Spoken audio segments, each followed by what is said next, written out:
everybody. So, what a beautiful day. And it just felt so nice walking out here today. And and we get a chance to soften our hearts, or to open our hearts, or to do whatever it is that we do here together. So, Lord, please be with us. Please invest yourself in this time, and in such a way that we leave here enriched, and and with a deeper sense of how we might do your good in the world. Thanks. So this is just a great treat to have you guys come with me today. Thank you so much, Ray and Haydn.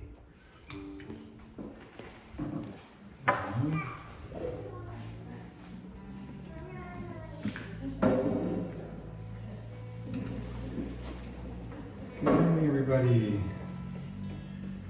So I think with singing a little bit different right now, I thought it'd be awesome if Haydn could join, and rather than you guys having to really belt out and sing along, you can listen, or and just this could be a space to think, to pray, and just think of loved ones. So some of the songs that I chose today, I actually chose because I've been thinking about my dad a lot in Alberta, and the stuff he's going through. And so I chose one of his favorite hymns that I know he likes, and just a song that I came across, and I remember it growing up. You know, my dad playing it on Robin Mark's album, and so this first song, "Ancient Words," is one that would always get turned right up. That was an issue growing up in the house, is when Dad was listening to music, it would, he would just keep turning the volume up louder and louder until the whole house was just full of the sound. So, and nobody else could think, but it was it was wonderful. And this would have been one of those.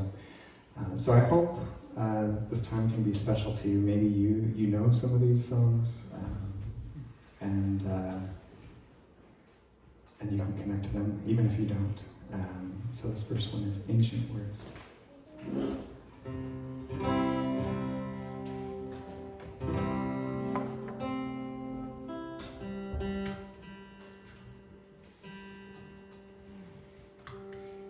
Ancient tuning. Yeah.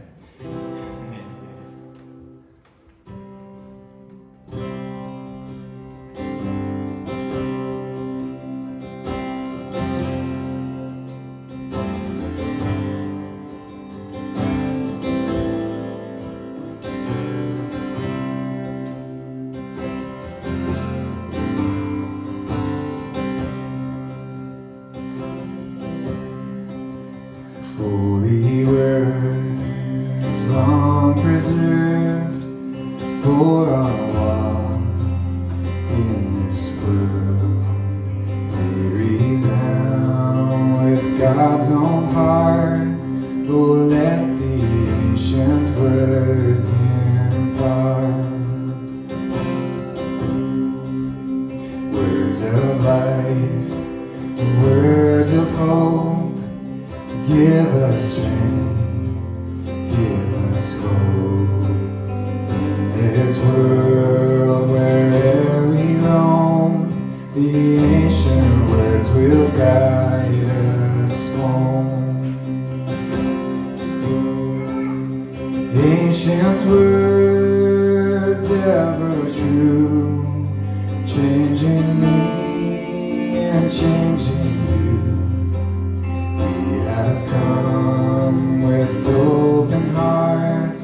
Oh, let the ancient words impart.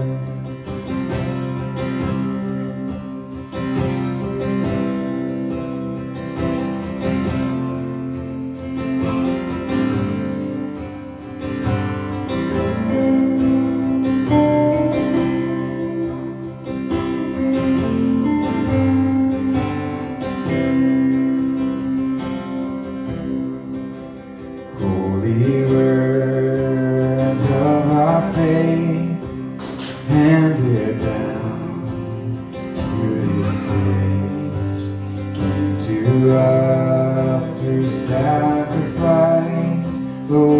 the faithful words of Christ.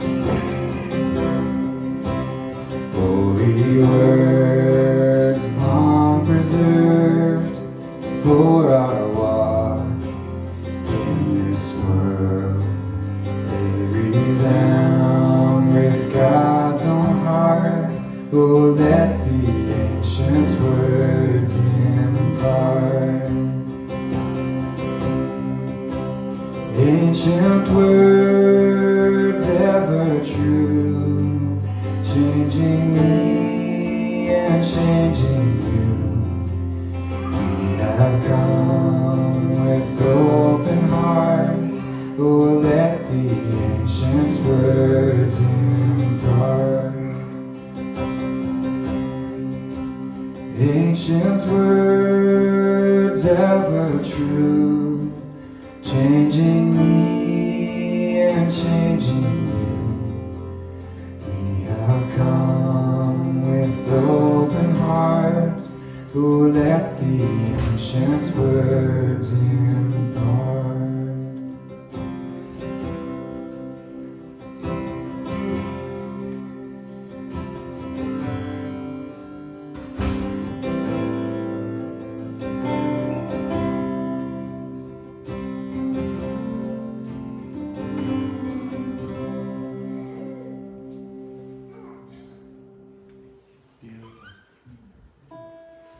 So I don't know what ancient words are speaking to you this morning, but I encourage you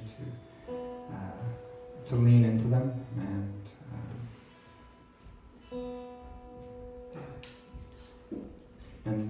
especially, you know, if they bring you life, if they bring you joy, if they bring you peace.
He leadeth me, O blessed thought, O words with heavenly comfort from.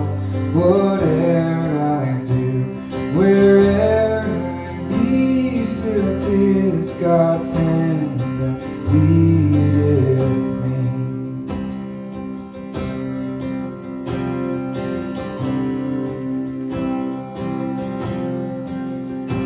Sometimes mid scenes of deepest gloom, sometimes where Eden's bowers bloom, by waters still or troubled seas, still 'tis His hand that leadeth me. He leadeth me, He leadeth me, by His own hand He leadeth me. His faithful follower I would be, for by His hand He leadeth me.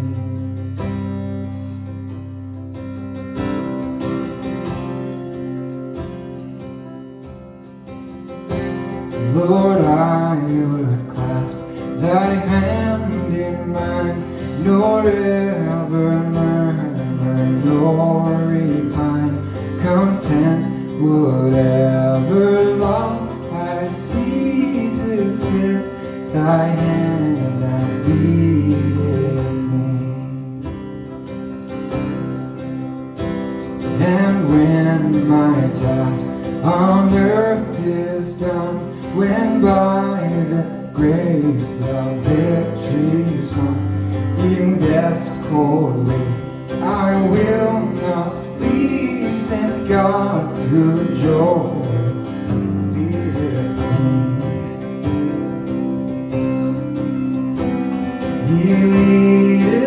me. He leadeth me, for His own hand He leadeth me. His faithful follower I would be, for by His hand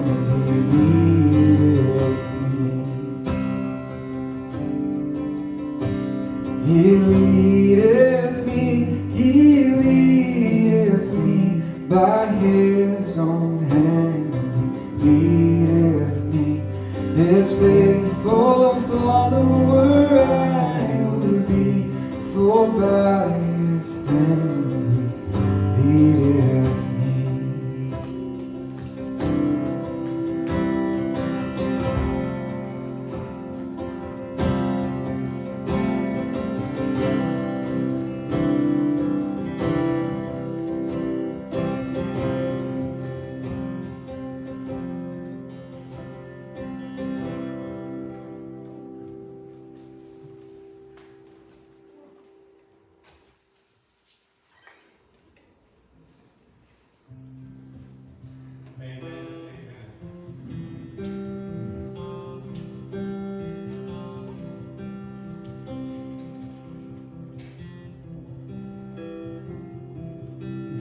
One of my songs.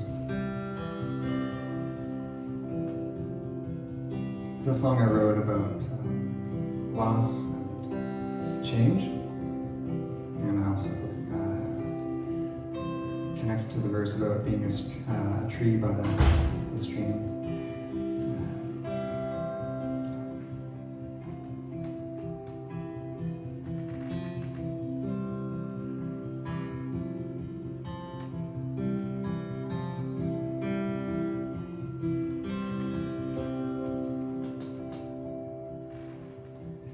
I found a tree one day while walking down the path. It sat beside the stream and watched the seasons pass. Its scars, they mirrored mine, but time had made them past. Oh, oh.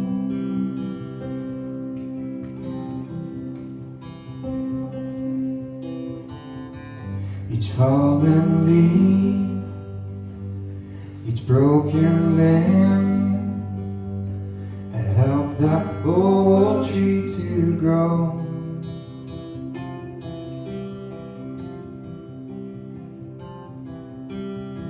Winds blowing, trees moving, leaves falling, tumbling away.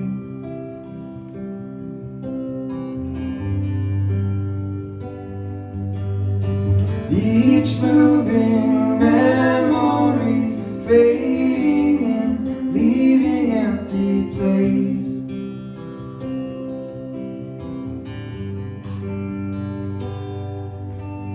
And I try to hold on, how I try to hold on to what will pass away.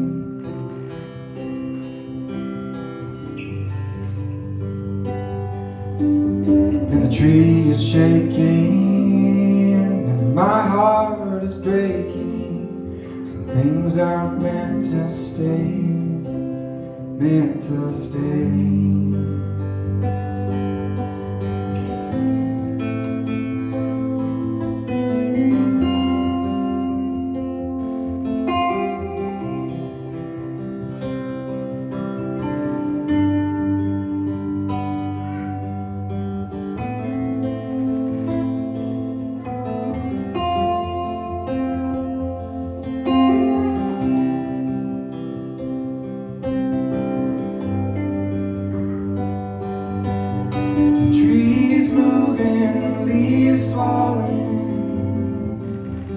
Tumbling away.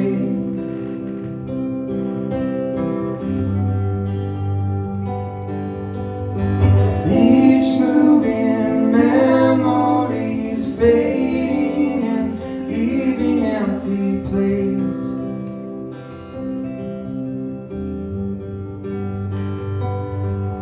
And we try to hold on, how we try to hold on to what will pass away.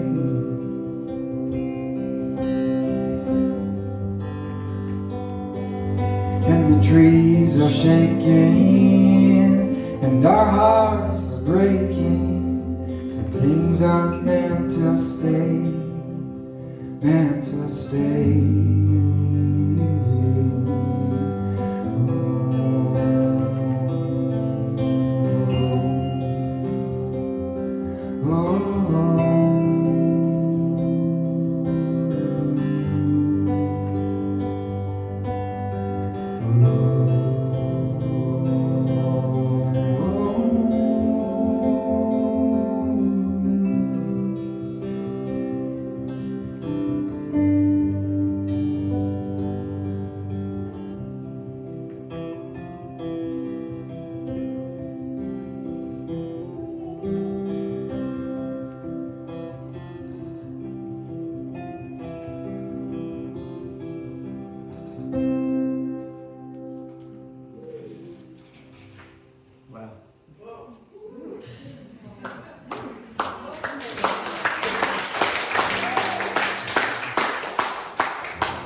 Often used in the upstairs service.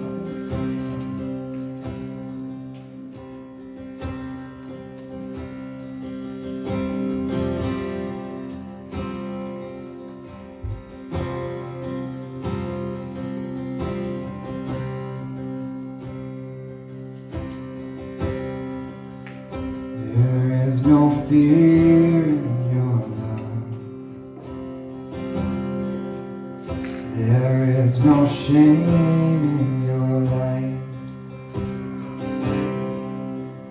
Only the laughter of God, shaking the dead back to life. There is no fear in your love. There is no shame in your life. Only the mercy of God. Only impossible life.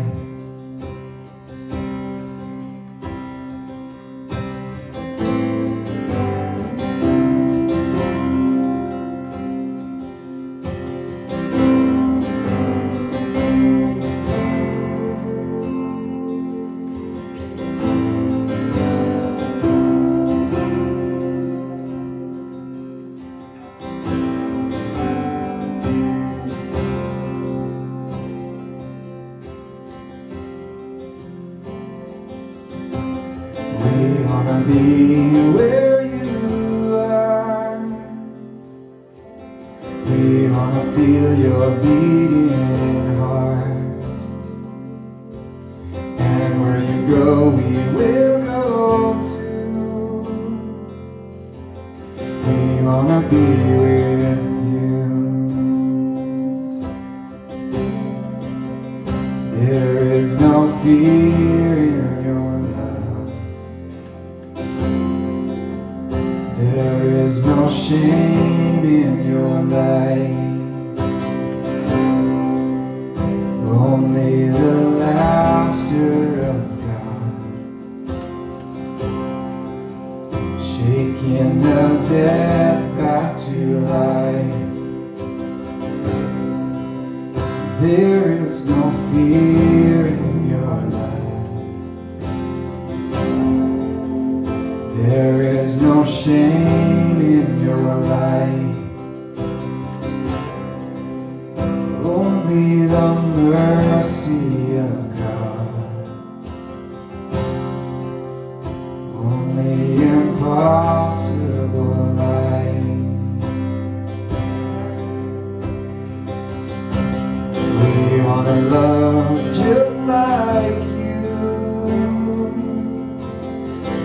want to break for the broken too. Lay down our lives for our friends.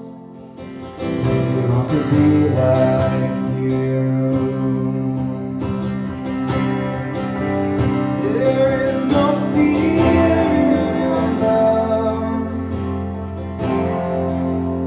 There is no shame in your life.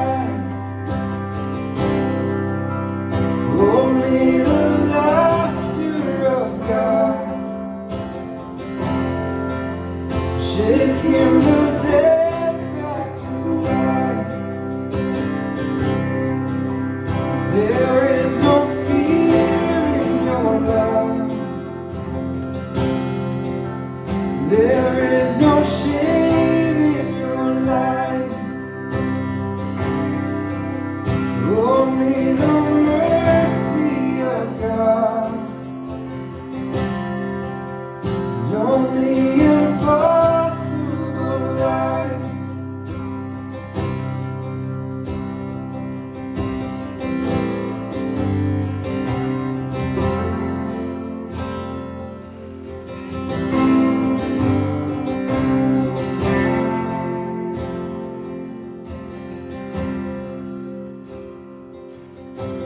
Love, you lifted me.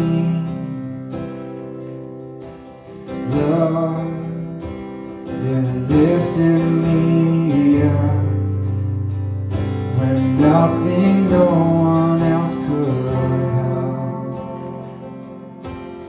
Love, you lifted me.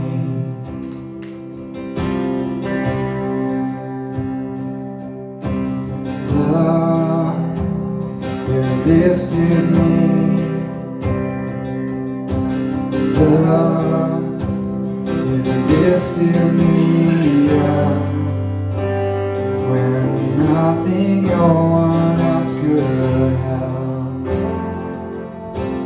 Love, you lifted me.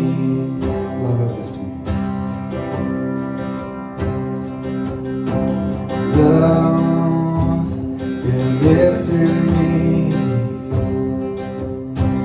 Love, you lifted me. Love, you lifted me up when nothing, no one else could help. Love, you lifted me. There is no fear in your love. There is no shame in your life. Only the laughter of God, shaking the dead back to life. There is no fear in your love. There is no shame in your life. Only the mercy of God. Only impossible life. We wanna be where you are.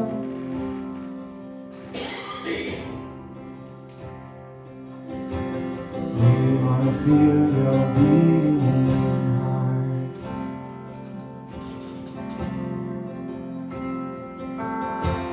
And where you go, we will go too.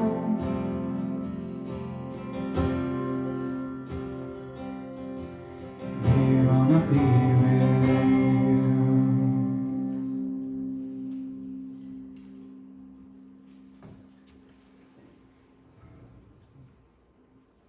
Creator God, we thank you for a beautiful fall day. And we thank you for this time that we get to share together. Thank you that you're very much a part of our lives. In and through it all. In all the joys and all the challenges, all the changes. and all the little things and the big things. You're there, in and through it. Your love lifting us and showing us the way. Thanks.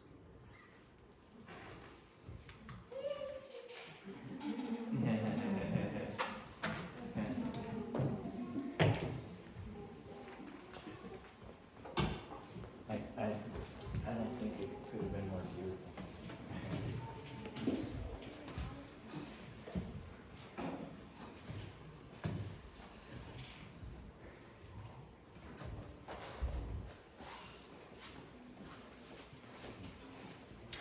One of the things that I hope happens when we gather for worship services is that something tenderizes the heart, something opens our perspective. I always hope there's some information to think about that will enrich life, but also something that will inspire courage. And anyway, today, what else do you need? Thank you guys for this beautiful set. It was just wonderful. For our prayer time, I brought a prayer from the Corrymeela community, written by Padre Gotuma.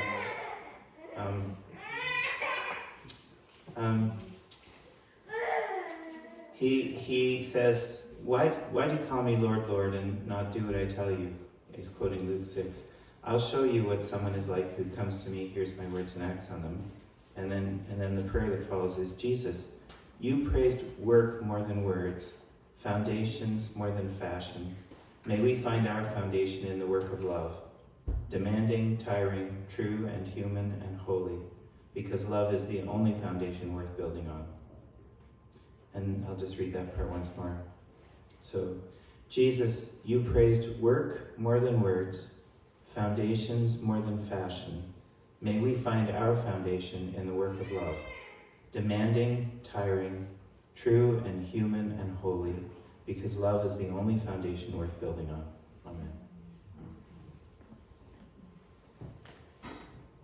Amen.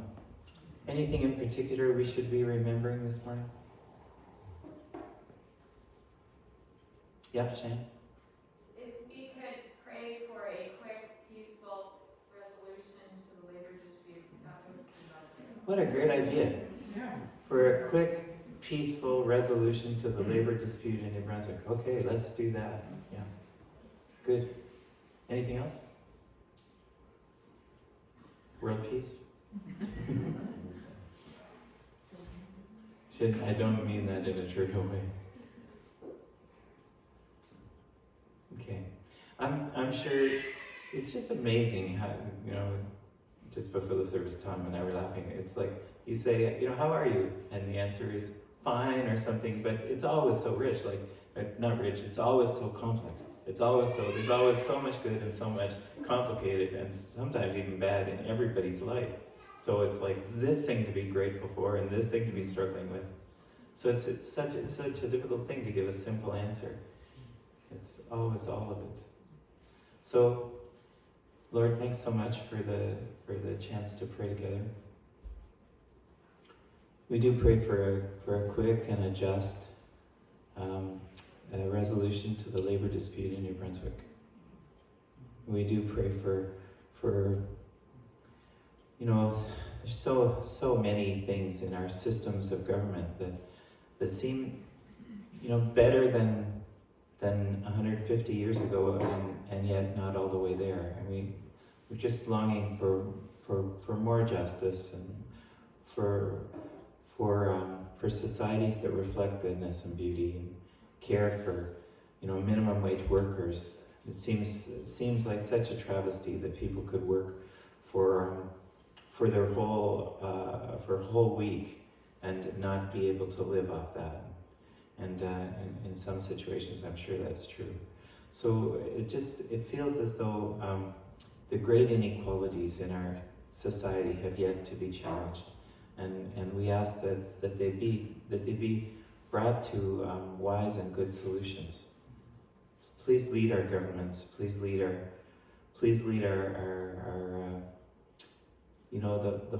the social movements that will create the need for change.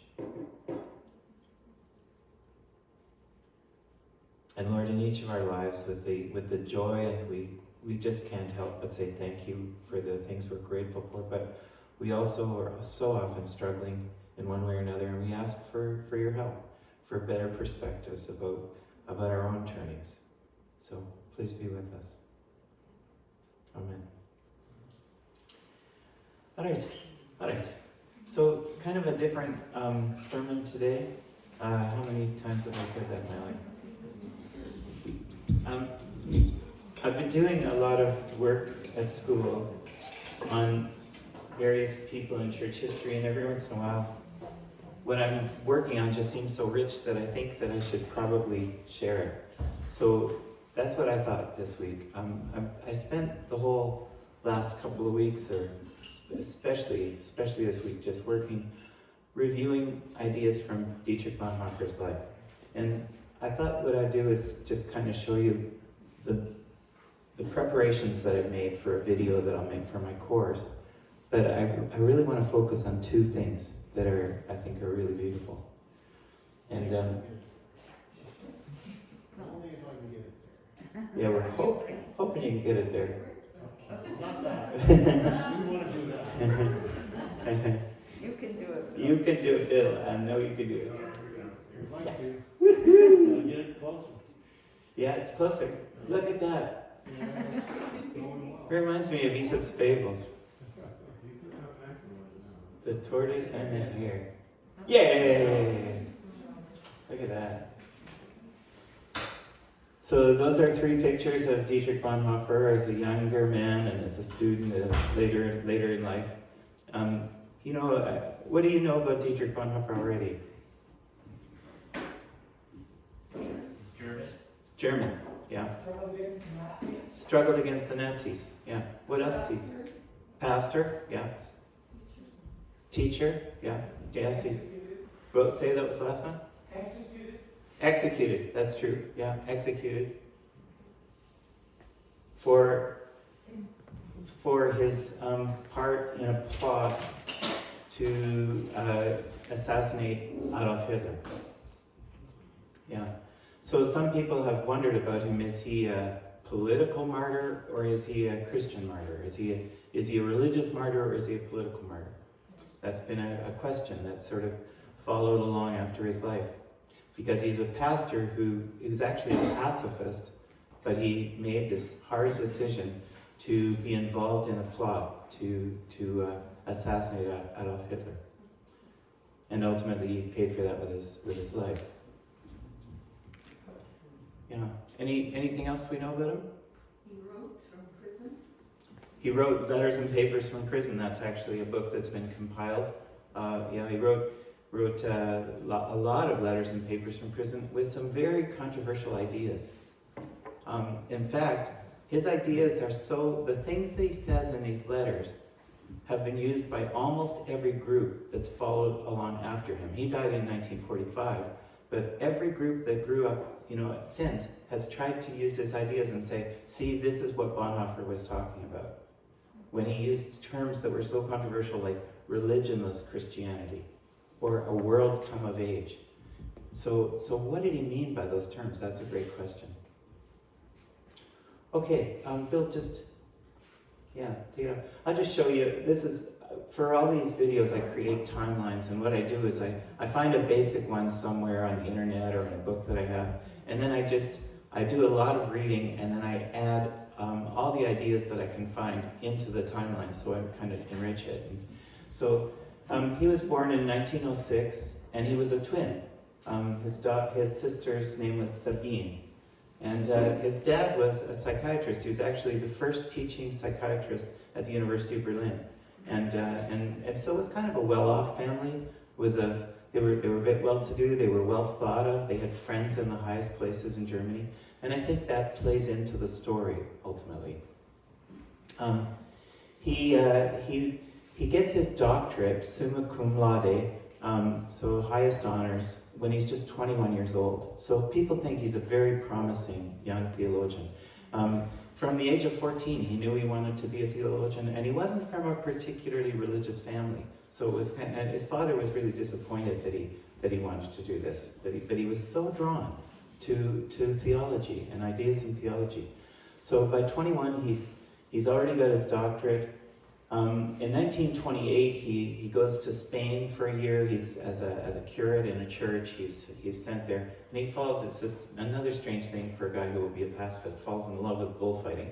When his parents come to visit, he takes them to a bullfight, and so he's kind of an interesting personality. Also, I maybe should tell you, he was such an excellent pianist that he could have been a professional performer. So music was a big part of his life. He does a postgraduate teaching fellowship in New York at Union Seminary, and when he goes there, it's quite a liberal school that he's gone to, and he stood out as somebody who he'd had a kind of an awakening while he was studying theology that had brought the words right to his heart, and he had determined that he was going to try to be a disciple of Christ. So when he came to a liberal seminary in New York, where people were mostly thinking about the social gospel and how do we improve the lot of people in the society, and not so much thinking about the vertical relationship with God as much as they had been before, he really stood out. He stood out as somebody who's saying, no, you have to hold the two of them together. So he was a little disappointed in what he found at the seminary. But the other thing he was just disappointed by was the white church. One of his best friends at the seminary was black, and he took him to his church in Harlem, which was called Abyssinian Baptist Church. And he realized at this point, he goes, oh, there's two kinds of Christianity in America. There's a Christianity for people that are wealthy and have everything, and there's a kind of Christianity for people whose backs are against the wall. And he called this the view from below. And there's the Christianity that I find in the black church, which is very different from the Christianity in the white church. So he fell in love with that. He fell in love with the music.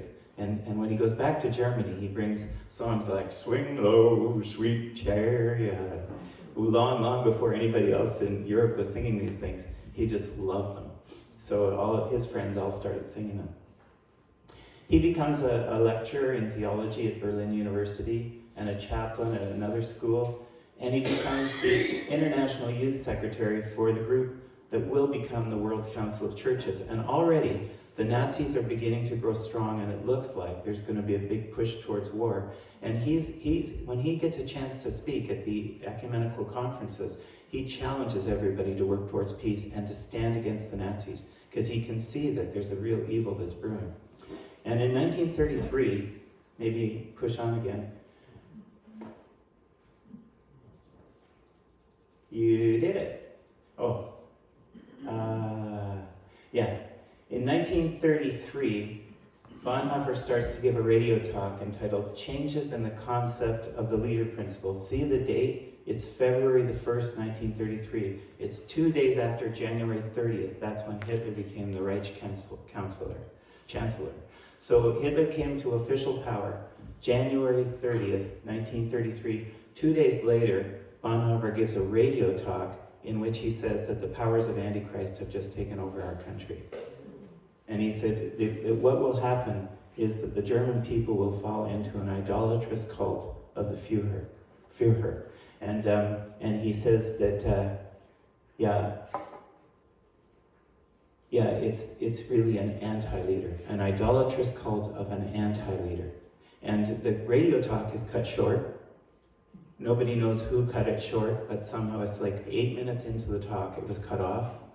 And after that, Bonhoeffer's pretty, it's not like the Gestapo don't know about him. So he's considered a danger in society. But he continues to speak out incredibly openly. In April 1933, at a big church conference, he writes a paper and reads it called The Church and the Jewish Problem. And what he does is he begins to just tell people they must stand with all their might against the Nazis who are going to definitely persecute the Jews. And then he starts to work with Martin Niemöller in something called the Pastors' Emergency League, and this is an important part because it will become a whole new branch of the church in Germany, because the main branch of the church in Germany is going to become the Reichschurch. It's going to become the Aryan church. It's going to become the church of the Nazis.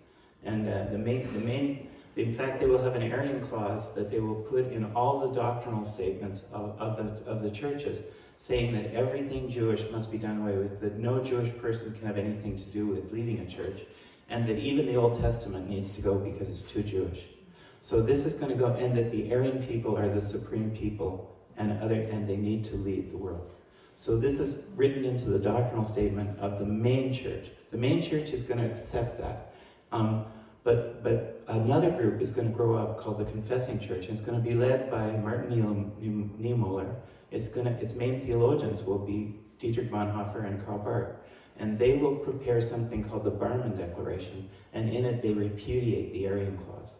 So just think of the courage to do this, and when they prepare this Barmen Declaration that stands against the Aryan clause, 2,000 pastors read that from their pulpits, and almost all of them will suffer. Many of them will die for doing this. And by the end of the war, another 1,000. So 3,000 pastors will stand up and say, we reject this imposition of the government's Aryan thinking into Christianity. Niemöller is very famous, the one that he was working with in this group that before it becomes the Confessing Church. This poem has come out in several different forms, but it's probably the thing that Niemöller is most remembered for. He said, first they came for the socialists, and I didn't speak out because I was not a socialist. Then they came for the trade unionists, and I did not speak out because I was not a trade unionist. Then they came for the Jews, and I did not speak out because I was not a Jew. Then they came for me, and there was no one left to speak for me. Sometimes it begins in some forms with the first stanza as, first they came for the communists. But this is the form that I think is the most original. Anyway, let's go on. Bonhoeffer starts writing, and this is the thing I really want to focus on. He writes a fantastic letter to Mahatma Gandhi, and the letter is in 1934, when he's a pastor of 2 German churches in England. It's already uncomfortable for him in Germany, so he just goes, and there's German churches in various countries in Europe, so he goes to be pastor of 2 churches in England. And while he's there, he writes the most amazing letter to Mahatma Gandhi, and it was only found recently. Gandhi's material, all Gandhi's letters were kept by his family for about 50 years. They were given to professional archivists in about 2001. They were released to scholars in 2007 and 2012, and somebody found this letter. So it's just kind of a fascinating little thing that we haven't known about until just now. And I'm going to show you the letter. I think it's the heart of what I want to say. So anyway, Bonhoeffer wants to go to India to study with Mahatma Gandhi. He believes that what Gandhi is doing is really an example to the world, as Gandhi is standing peacefully, as a pacifist, against the British Empire. And he's organizing a whole country to make the stand that will break the power of colonialism in India. So while he's doing that in a peaceful, in a passive way, not a passive, but a nonviolent way, what Bonhoeffer sees is that he has the quality of the Sermon on the Mount, and he wants to learn from him. So even though Gandhi is a Hindu. So anyway, he doesn't get the chance to go and be with him, although Gandhi says, yes, please come. Instead, what he does is he is asked to come back to Germany and to lead an illegal seminary for the Confessing Church. There are about 5 of these illegal seminaries, and Bonhoeffer leads one of them. And he writes a little book about it. Probably the book I've read more than any other book in my life. It's called Life Together. I think I've read it well over 20 times. It's only about 100 pages, and not all of it is relevant for today, but it's about Bonhoeffer's dream of having a real Christian community.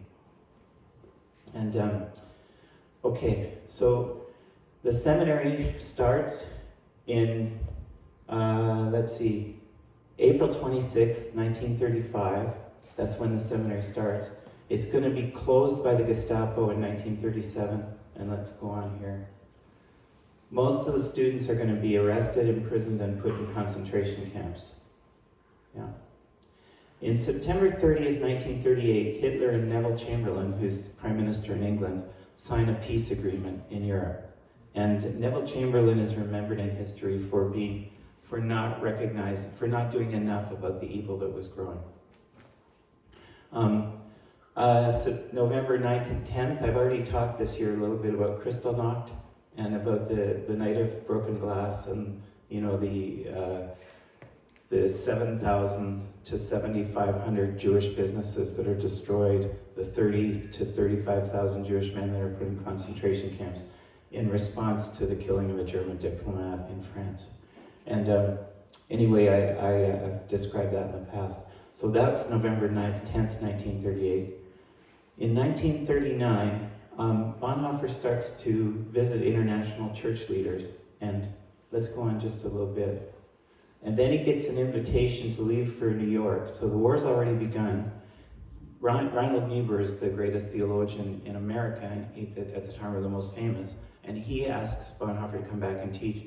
Bonhoeffer gets to New York and then realizes he'd made a mistake. So he writes this back. He goes right away home.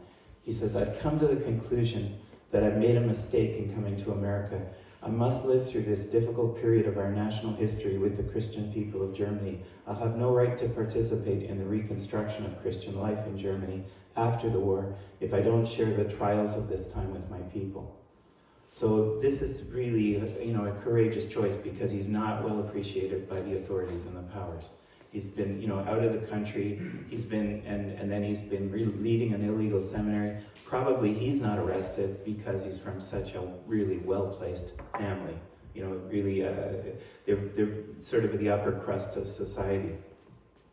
But then some of these people in the upper crust, including some of the top military figures in Germany, Admiral Canaris, General Oster, and his own brother, Dr. Damiani, they start to have secret meetings with Bonhoeffer, and they say, we would like to actually make a place for you in the German military intelligence called the Abwehr, and we would like to give you a job in it, but what we want your real job to be is to do what looks like church meetings, to go back and forth across Europe and to carry information for us in counter-espionage.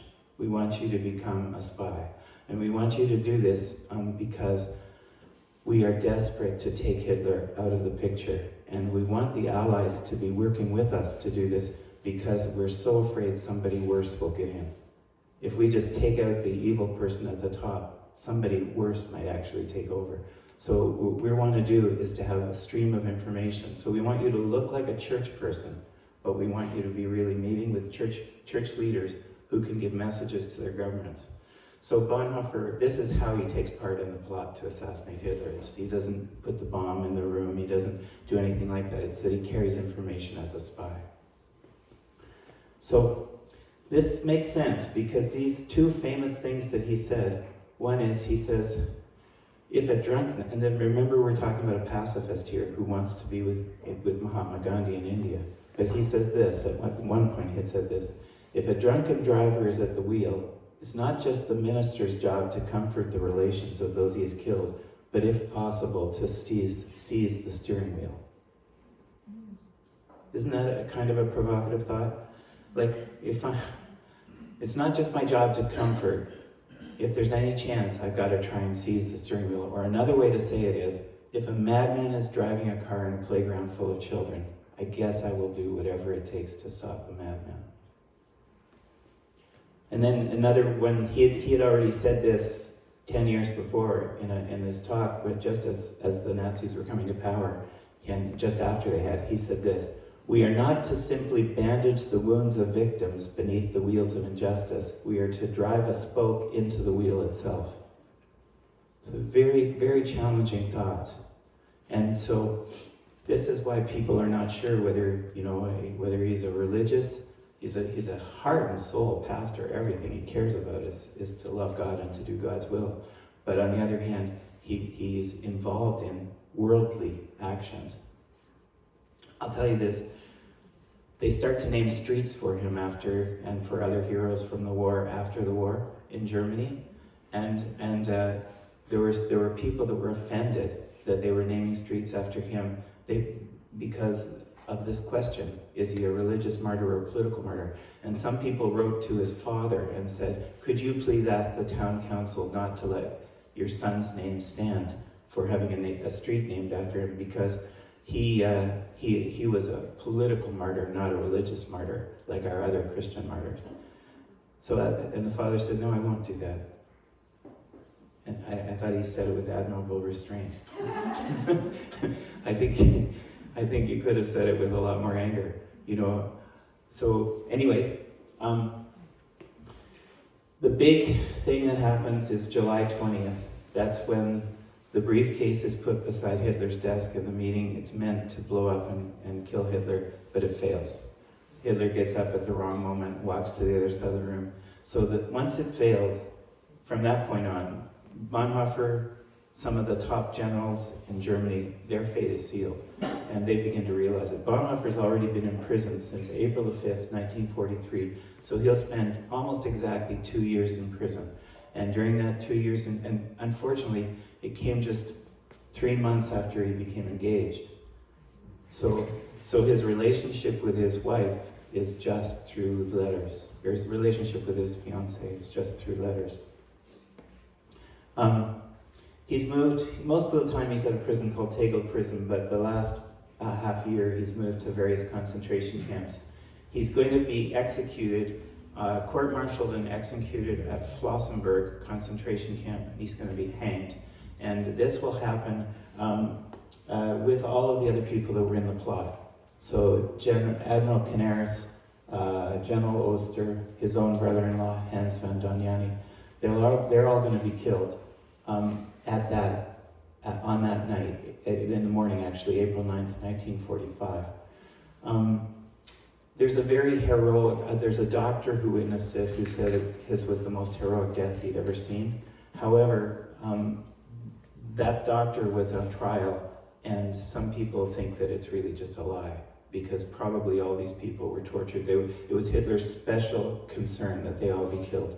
And it happened just before the Americans were able to come on, what date did the Americans make it to? May 7th? Yeah, is it May 7th? Yeah, Germany's, no, it's before that even. I thought I'd written it down, but there's, yeah, maybe I forgot to write it down. So it's April 23rd. I think that's the date that yeah, I think I made a mistake there. I think April 23rd is when the Americans come through. So he's hanged on April 9th, and April 23rd is the date that everybody would have been freed. So, okay, let's go to the next thing. I maybe keep going. I just want to read you the letter that he wrote to Mahatma Gandhi, because I just think it's so cool. Keep going, yeah. This is it. That's it. So here he is, 1934. He's a pastor in England of a German congregation. He's already stood out against the Nazis. He's already persona non grata with them. And he already is a little bit disappointed in the church that he found, very, very disappointed in the church in Germany for accepting the Aryan clause. Also disappointed in the church he found in America, especially the white church. So now he writes this: Revered Mahatma Ji, it is on account of the most distressing situation in the European countries and in my own country, in Germany, that I dare to approach you personally, and I hope you will forgive my doing so. I've been waiting for a long time, but now things have advanced so far, I don't think it's justifiable to wait any longer. I know you have an open ear for every need, wherever it be, and I trust you will not refuse to give your help and advice to me, although you do not know me, and you will forgive my questions. So this is the letter that's just been found in the last 10 or 15 years. So, the great need of Europe, and of Germany in particular, is not the economic and political confusion, but it is a deep spiritual need. Europe and Germany are suffering from a dangerous fever and are losing both self-control and the consciousness of what they are doing. The healing power for all human distress and need, namely Christ's message, is disappointing more and more thinking people on account of its present organization. Isn't that an interesting line? He's absolutely convinced that the healing power for the world is in the teaching of Jesus, but he's saying no thinking person can see it because of the way it's being presented in the churches. The churches have lost touch with society, and so I could explain that more, but so the healing power for all human distress is there, but nobody can take it. There are, of course, here and there Christian individuals who are doing their utmost to move organized Christianity toward a fundamental regeneration, but most of the organized bodies of the Christian churches would not recognize the real issue. Being myself a Christian pastor, I find this experience most distressing and depressing. I have no doubt that only true Christianity can help our Western peoples to a new and spiritually sound life, but Christianity must be something very different from what it has become in these days. So can you see why he's so provocative? You know, this is in 1934 when he's 28 years old, a young pastor. He's going to say some of these things at a higher level in the letters and papers from prison. And he's going to be saying, the secret is there, but nobody can see it because it's lost so much touch with reality. And so we need to find a way to make it something new. It has to be regenerated. So, and then it's no use to foretell the future, which is in God's hands, but if not all signs deceive us, everything seems to work for war in the near future, and the next war will certainly bring the spiritual death of Europe. What we need, therefore, in our countries is a truly spiritual, living Christian peace movement. Western Christianity must be reborn on the Sermon on the Mount. And here is the crucial point why I'm writing to you. From all I know about you and your work, after having studied your books and your movement for a few years, I feel we Western Christians should try to learn from you what realization of faith means, what a life devoted to political and racial peace can attain. If there is anywhere a visible outline towards such attainments, then I see it in your movement. I know, of course, you're not a baptized Christian, but the people whose faith Jesus praised most didn't belong to the official church at that time either. We're having great theologians in Germany, the greatest of them being, in my opinion, Karl Barth, whose disciple and friend I am happy to be. They are teaching us the great theological thoughts of the Reformation anew, but there is no one to show us the way towards a new Christian life in uncompromising accordance with the Sermon on the Mount. It's in this respect that I'm looking up to you for your help. Isn't that a beautiful thing for a Christian pastor to write to a Hindu? He's saying, please, you're the only thing I've seen in the world that looks like what Jesus is talking about. Please, could you teach us what it means to be a Christian? Writing to a Hindu leader. It's the great admiration which I'm cherishing for your country, its philosophy and its leaders, for your personal work among the poorest of your fellow men, for your educational ideals, for your stand for peace and nonviolence, for truth and its force, which has convinced me that I definitely should come to India next winter, along with a friend. I've been traveling and living all over Europe. I went to the USA to find what I was looking for, but I did not find it. I do not want to accuse myself of having missed the one great occasion in my life to learn the meaning of Christian life, of real community life, of truth and love in reality. And then he's just, so would I be able to come and stay with you? And Gandhi wrote back and said, he's saying, would there be somebody who's part of your movement that perhaps would let me stay if I tutored the children or something, because he doesn't have much money. But he's saying, but Gandhi writes back and says, yes, of course, if I'm not in prison, you can stay with me. So even though they didn't know each other, but mutual friends had spoken about them. So I'm 28 yeyears old, German, and I'd like to, just all this. And then he sends a couple of letters of personal recommendation. So I found this fascinating that this letter was just found within the last 10 or 15 years. And it to me, it speaks of several beautiful things. What about you guys? I'd love to talk more, and maybe I will another day, but because what I really want to do is share Bonhoeffer's poems that he wrote in prison, because they move me to tears. But I don't think I'll do that today, because I just think I've talked long enough. So maybe this is the basis. Next week, David Moore is speaking here by Zoom, so that would be kind of fun. And then maybe the week after that, I will go back and go into Bonhoeffer's poems. But I just wanted to give you a basis so you could understand the life of this incredible human being. So I don't like the distinction between religious or political martyr. I think this was somebody who, with all his heart, was trying to do God's will, and he made a choice that I can't fault him on, you know.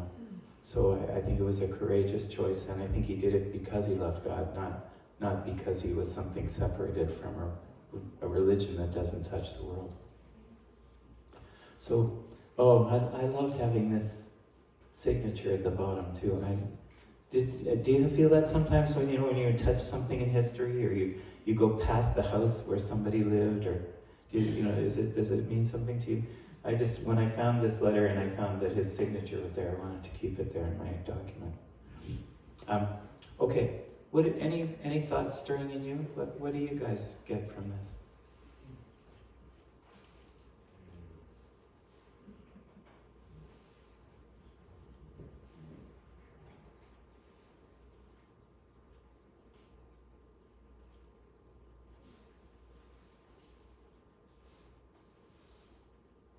Yeah? Well, it seems to me that as far as,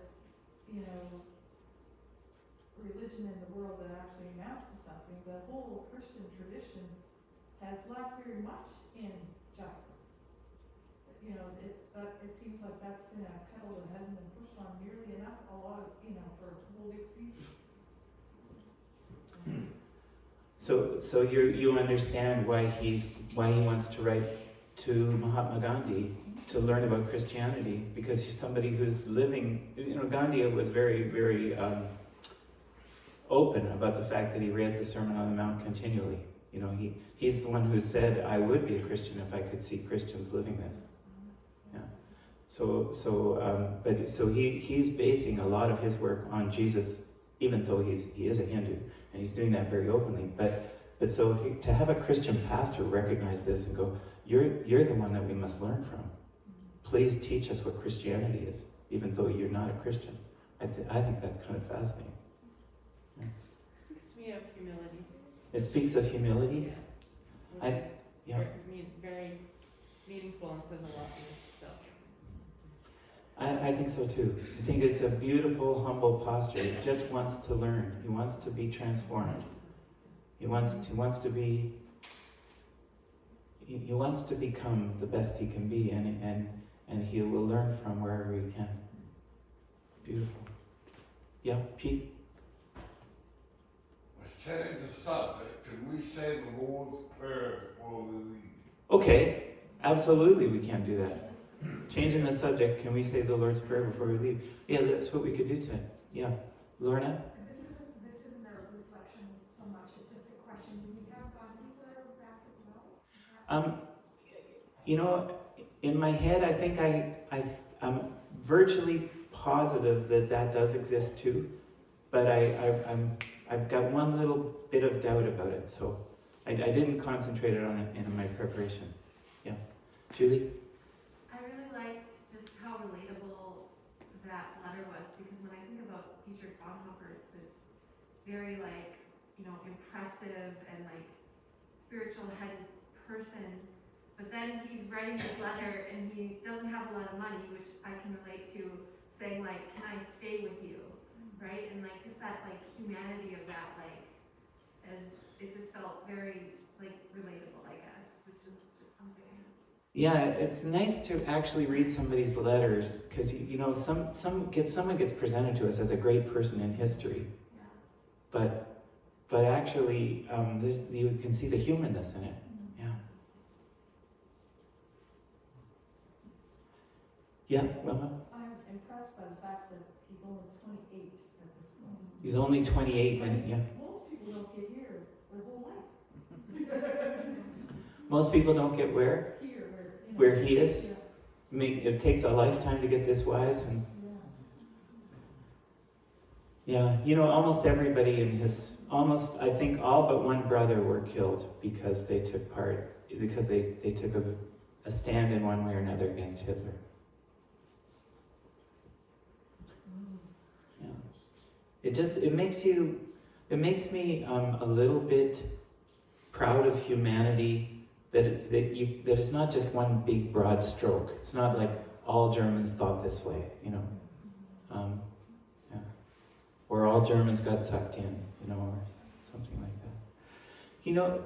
Partly because of what you said, Julie, I think I just want to read one poem. Will you guys forgive me if could I close the service by reading one poem and then doing the Lord's Prayer together? Okay. So can you go on again, Bill? And not this one. Although this one I'll come back to. It's very powerful, and it was written the day after he realized that the plot against Hitler failed. And he knew from that moment on that would be it for him. Ultimately, what happened was that Admiral Canaris's diary was found, and there was enough in there to incriminate these guys. This is the poem I want to read. It's my favorite, I think, and it's called "Who Am I?" And I think we could all relate to this. But while he's in prison, the bombing from England is coming over the city, and the bombs are dropping, and the prisoners are terrified, and so are the guards. But everybody says Bonhoeffer had a kind of an unusual peace about him, and they would let him get out of his cell and go to the sick bay to heal, to pray with people. They'd let him be a pastor to people in the prison. And the guards even needed him to be a pastor to them. He conveyed so much peace. There's so much honor about this guy. It's like he had become the thing that he wanted to become, So, but he's very honest in this poem. He's saying, that's what people say about me, but I know I'm not that. So the poem goes like this. Who am I? They often tell me I would step from my cell's confinement calmly, cheerfully, firmly, like a squire from his country house. Who am I? They often tell me I would talk to my warders freely, friendly, clearly, as though it were mine to command. Who am I? They also tell me I would bear the days of misfortune equably, smilingly, proudly, like one accustomed to win. Am I then really all that which other men tell of?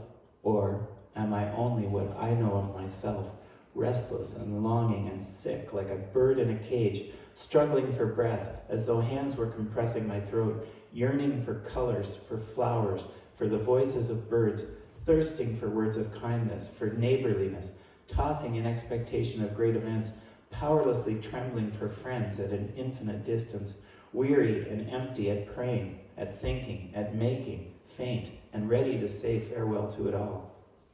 Who am I? This or the other? Am I one person today and tomorrow another? Am I both at once? A hypocrite before others and before myself, a contemptible woebegone weakling?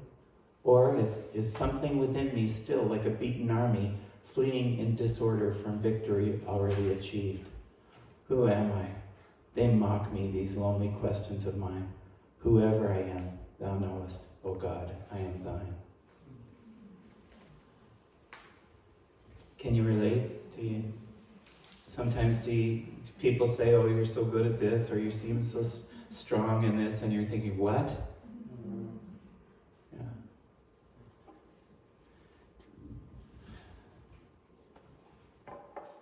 So these are great examples of courage, I guess. That he is a great example of courage. Some of the other people that we mentioned today.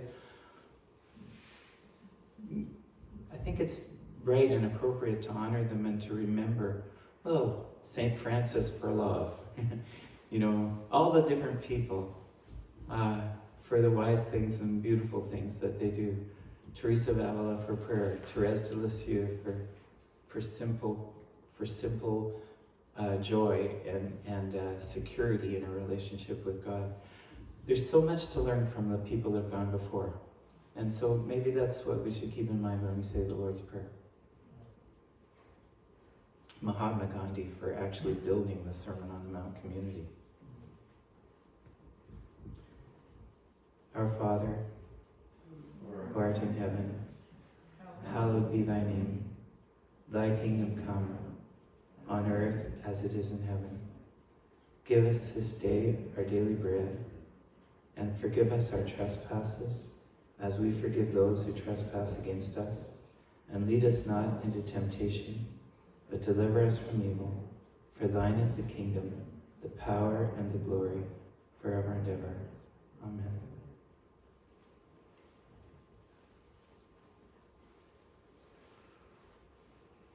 May we be a little bit more like this. Back